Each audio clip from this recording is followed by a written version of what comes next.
আমি একটা সুন্দর বেঙ্গলি রেসিপি করছি, আলু পটলের নিরামিষ তরকারি।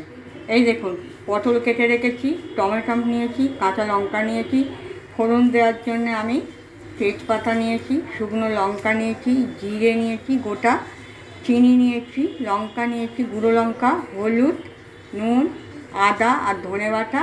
আর এইখানে আমি আগে থেকে আলুটা ভেজে রেখেছি। এইবার আমি পটলটা ভাজছি।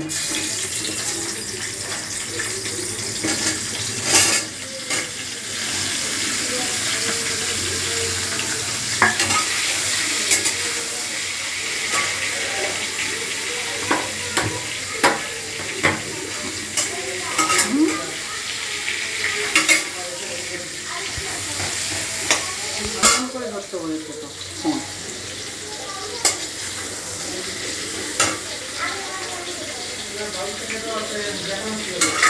আমি পটলটা ভাজছি। পটলটা না ভাজলে একটা কেমন গন্ধ বেরোবে, ওই জন্য আলু পটলের নিরামিষ আলু পটলের তরকারি করতে গেলে একটু ভেজে নিতে হবে।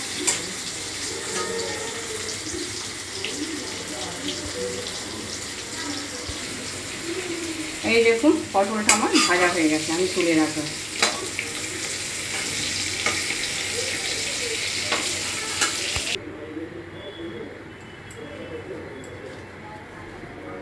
তেজপাতা, শুকনো লঙ্কা ফোড়ন দিলাম, গোটা জিরে ফোড়ন দিলাম,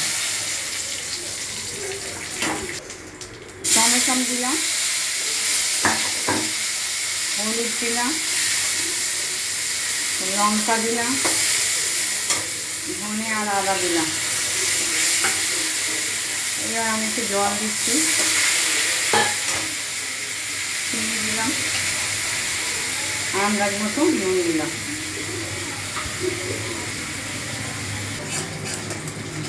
মশলাটা আমার কষা হয়ে গেছে। এই দেখুন, আলু পটলটা আমি ফেলে দিচ্ছি। এবার এইটাকে একটু কষে নেব।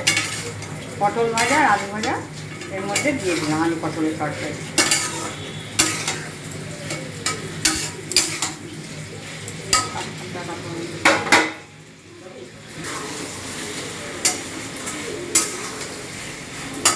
এই দেখুন, আলু পটলের তরকারি হয়ে গেছে, আমি এবার নামিয়ে ফেলছি।